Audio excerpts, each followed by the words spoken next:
I need to tell you something before I lose my nerve. 3 weeks ago, my sister Rebecca hiked a section of the Appalachian Trail with a woman named Sarah. They talked for hours, shared food, pitched tents side by side for 4 nights straight. Yesterday, I found out that Sarah Mitchell went missing on that same trail 5 years ago. Her body was never found. But Rebecca has her jacket, the same one Sarah gave her on the last night when my sister was cold. It still smells like campfire smoke. My sister, his name is Rebecca Torres. She is 33 years old, a software engineer from Seattle. Last month, she took 2 weeks off and decided to hike a section of the Appalachian Trail through North Carolina. She needed to clear her head after a painful breakup and several months of 80-hour work weeks. Rebecca isn't an experienced hiker. She'd done a few-day hikes around Washington, but nothing like this. Still, she prepared thoroughly, bought all the necessary gear, studied the maps until she could draw them from memory.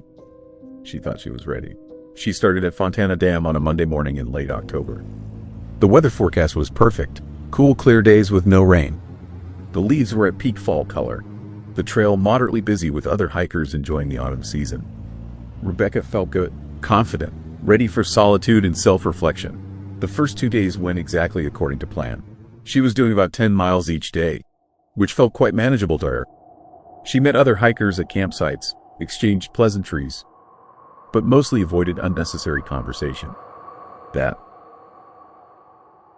what she came here for, to be alone with her thoughts. But already on the second day, she noticed something strange. On the trail, about 50 meters ahead, stood a woman in a blue jacket, just standing there, looking toward the forest.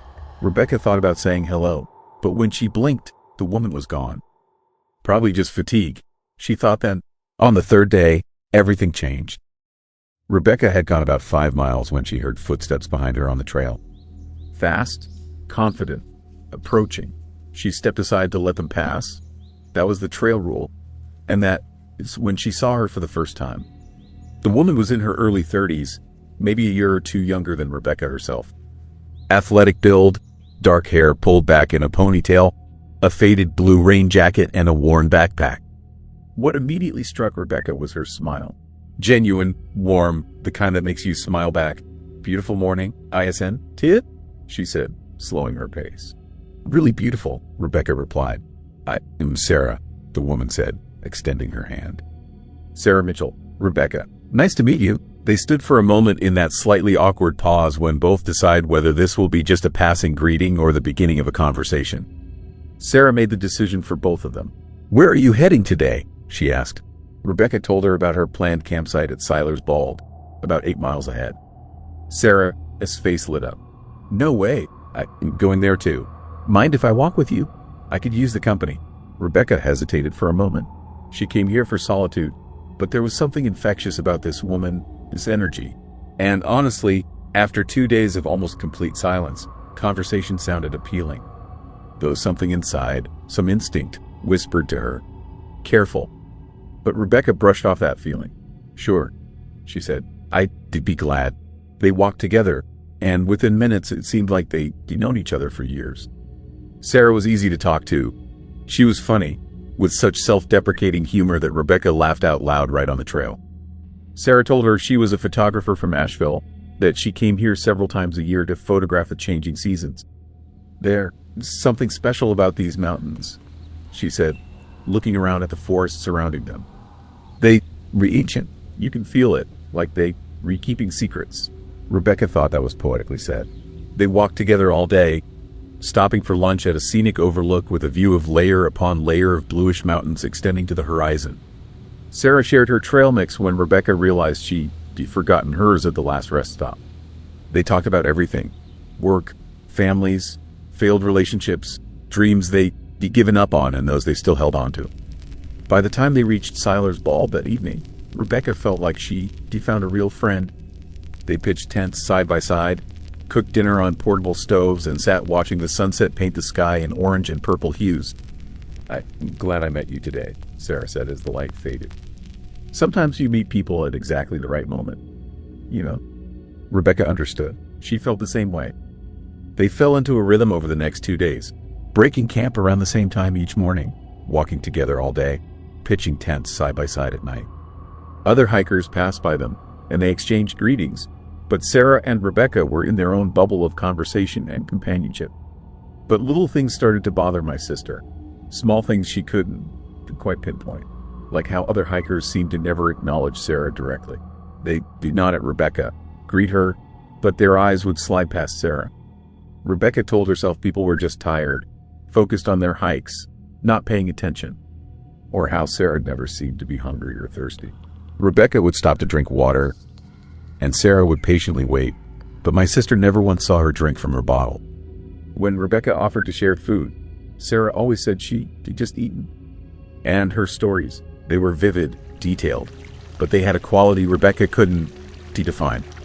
Like Sarah was describing a movie she'd seen rather than lived experience.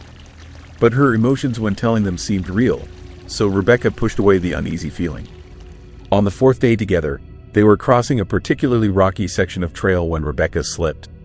Her ankle twisted with a sickening crunch, and she fell, her knee hitting a sharp rock edge with full force. The pain was instant and blinding. White flashes exploded before her eyes. She couldn't breathe, couldn't think, only feel waves of burning pain rolling from her ankle up her leg. Her stomach twisted with nausea. She tried to cry out, but the sound caught in her throat. Only a strangled moan escaped. Her hands shook when she tried to reach for her leg. The knee was torn open, blood already seeping through the ripped fabric of her pants, mixing with dirt. But that was nothing compared to the ankle.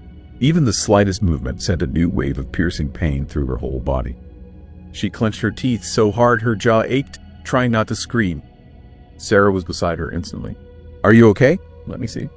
Rebecca sat trying to catch her breath, fighting waves of pain and nausea. Tears burned her eyes, but she refused to shed them. Her knee was throbbing, bleeding, but the ankle was worse. Much worse. When she tried to carefully move her foot, the pain was so sharp that her vision darkened. "Don't move," Sarah said. "Let me look." Rebecca closed her eyes, continuing to breathe through the pain, slow, controlled breaths, like she'd been taught in first aid courses. Inhale, exhale, inhale, exhale. But panic was already creeping at the edges of her consciousness. She was in the wilderness, miles from civilization. What if it was broken? What if she couldn't walk? "Sprain," Sarah finally said, her voice full of concern. "Serious, but not broken. You need to rest it. There's a shelter about a mile ahead. Can you make it there?" Rebecca nodded, though she wasn't sure. Sarah helped her up, and Rebecca leaned on her as they slowly moved forward. That is when she noticed something that made the hairs on the back of her neck stand up. Sarah was cold. Not just cool, like someone who'd been in the shade for a long time. Not cold, like someone's frozen hands in winter. This was a different kind of cold, unnatural. When Rebecca touched her, trying to keep her balance, it was like pressing against an open freezer.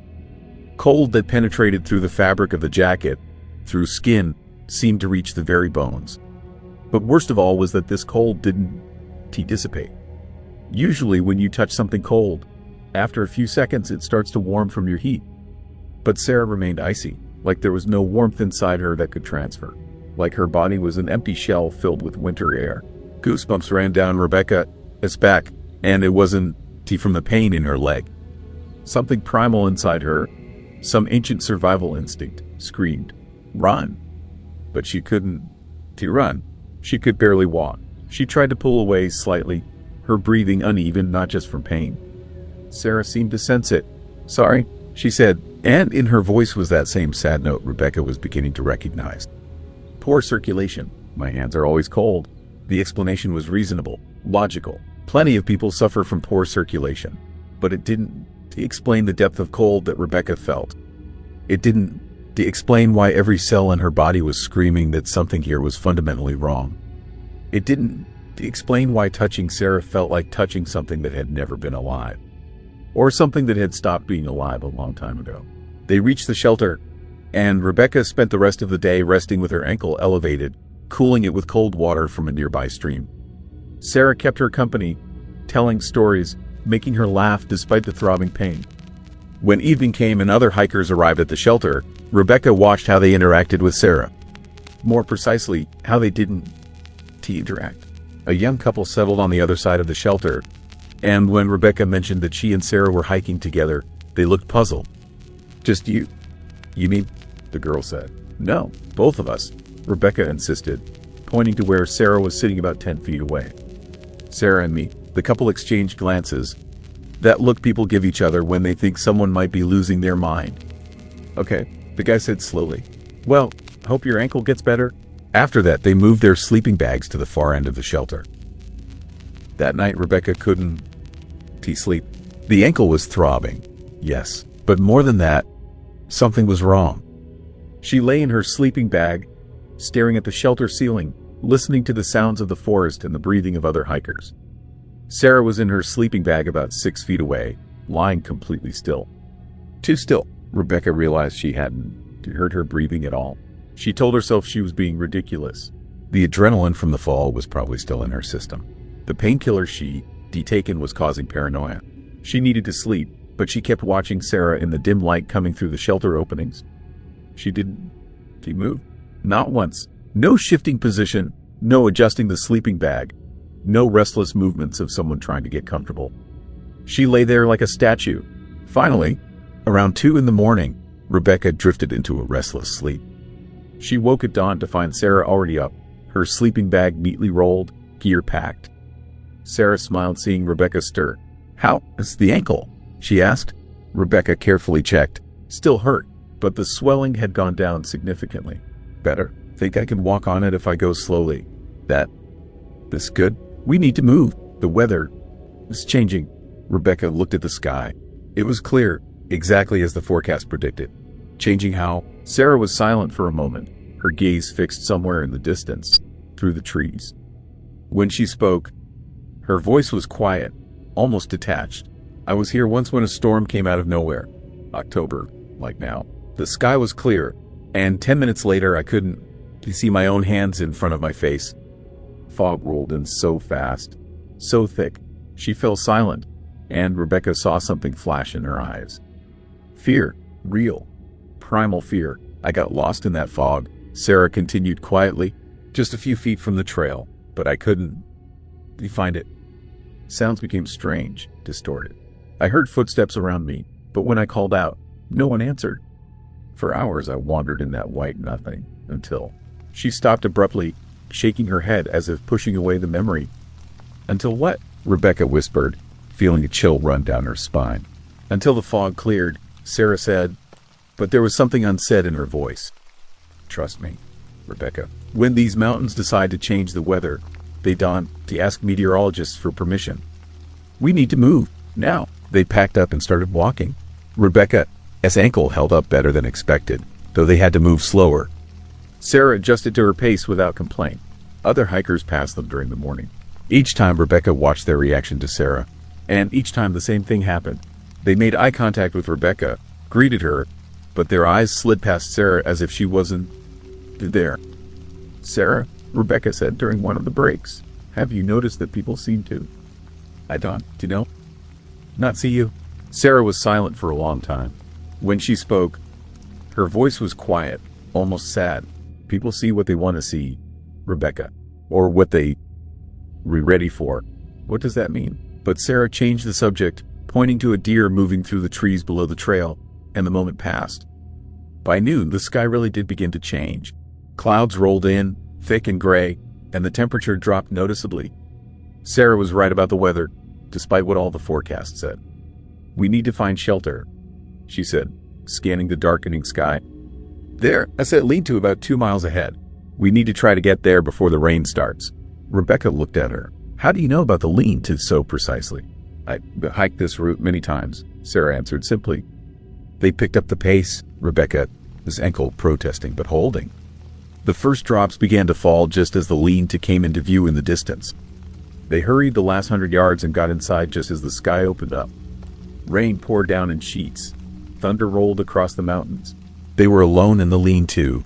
Rebecca looked around, her breathing still rapid from the rush. The lean-to was standard, a 3-sided wooden shelter with a roof, open on one side.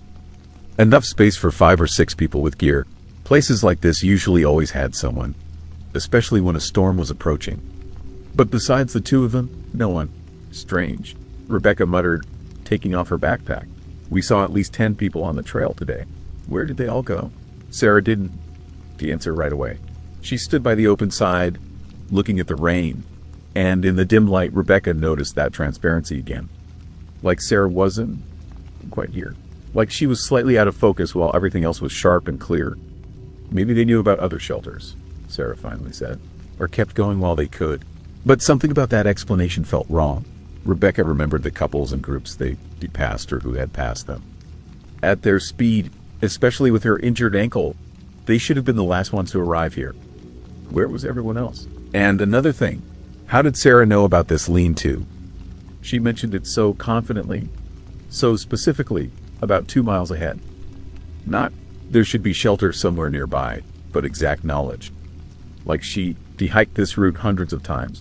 Like she knew every inch of these trails. Or like she never left them. Sarah stood by the open side of the lean-to, watching the rain, her back to Rebecca.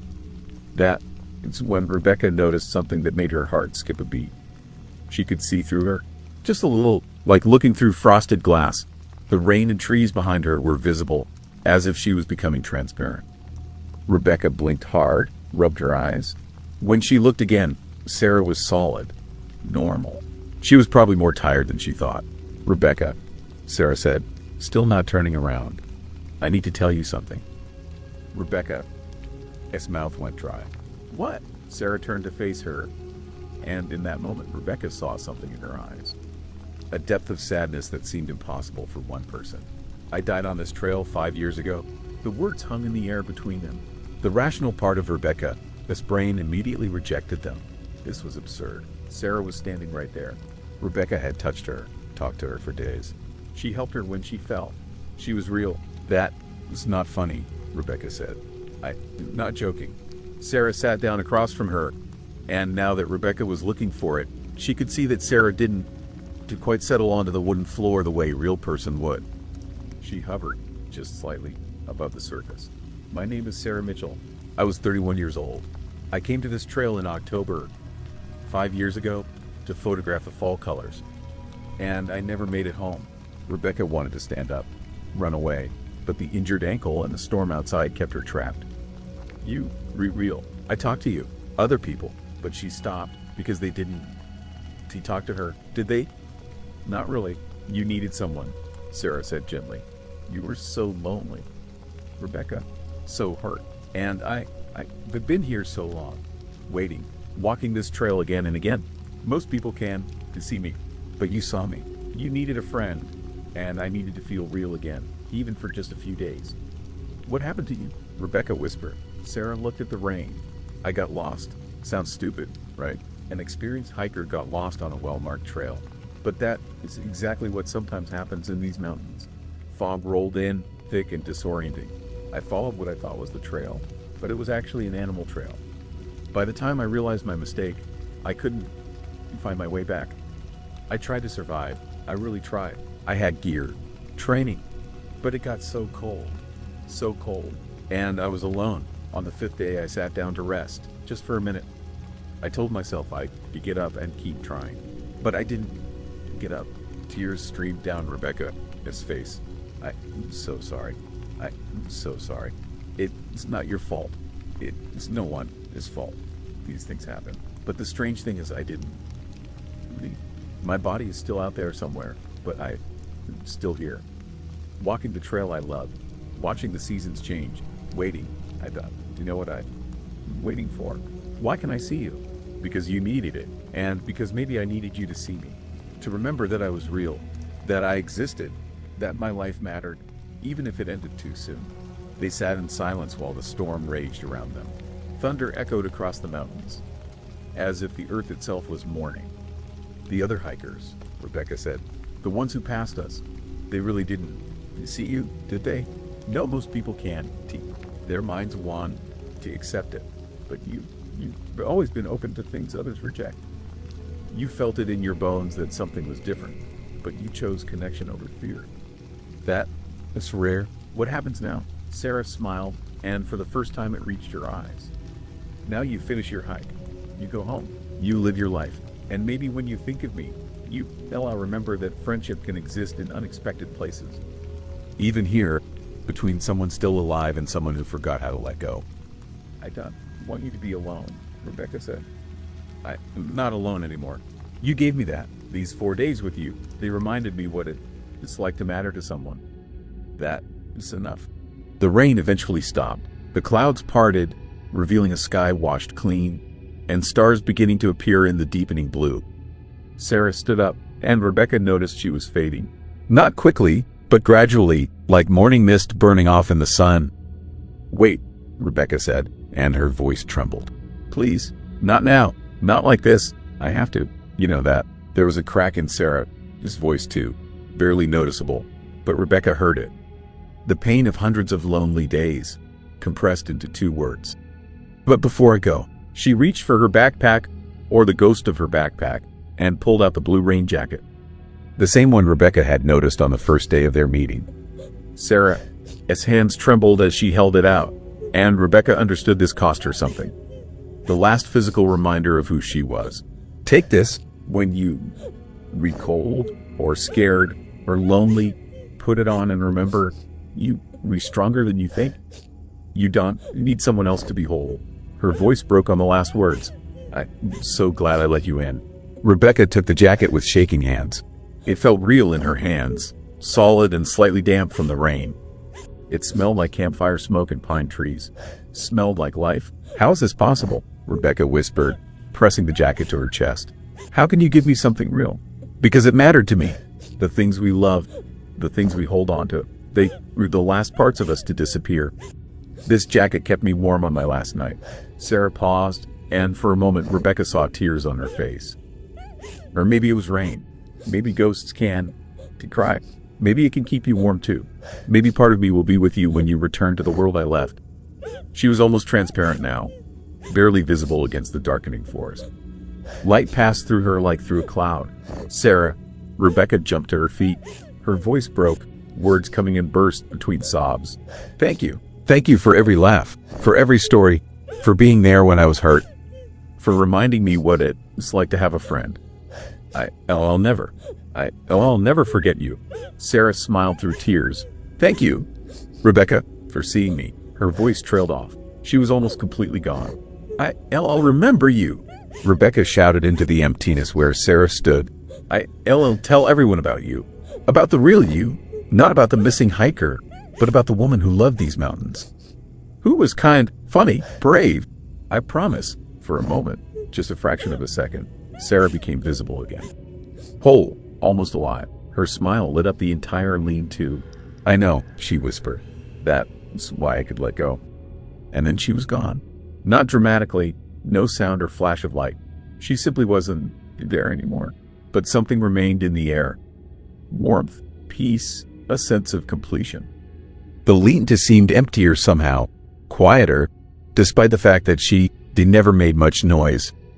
Rebecca collapsed to her knees, still clutching the jacket, and cried.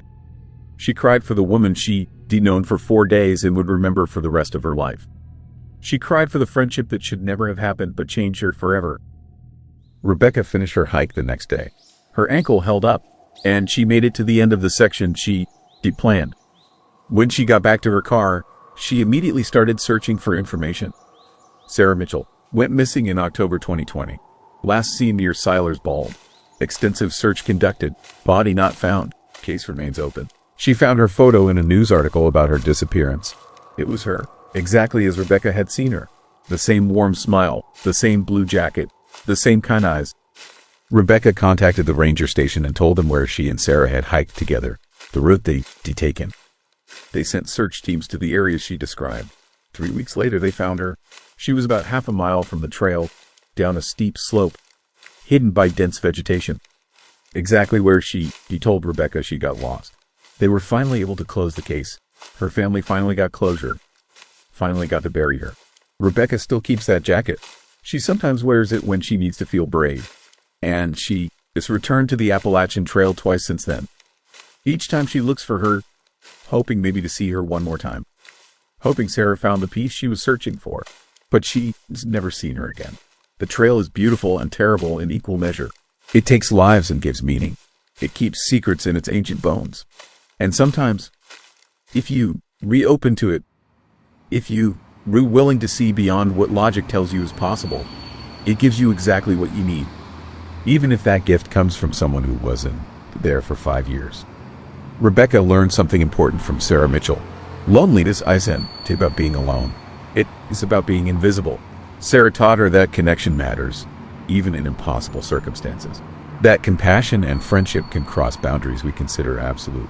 And she learned that these mountains, these old, knowing mountains, they hold on to people who love them. They keep them close. They let them walk the trails where they died, season after season, until maybe someone comes along who needs them as much as they need to be remembered. I don't know if Sarah is still there, walking those trails. I hope not. I hope that finding her body gave her what she needed to finally let go, to move on to wherever we go when this life ends. But if she is still there, if some essence of her remains, watching the leaves change color and snowfall on the peaks, I hope she knows she mattered, that she was real, that her friendship changed someone's life, that she was seen. If you were ever hiking the Appalachian Trail in North Carolina, near Siler's Bald, and you meet a woman in a blue rain jacket with a warm smile and kind eyes, maybe done to run. Maybe walk with her a little, listen to her stories, be the connection she is looking for. Because everyone deserves to be seen, even ghosts.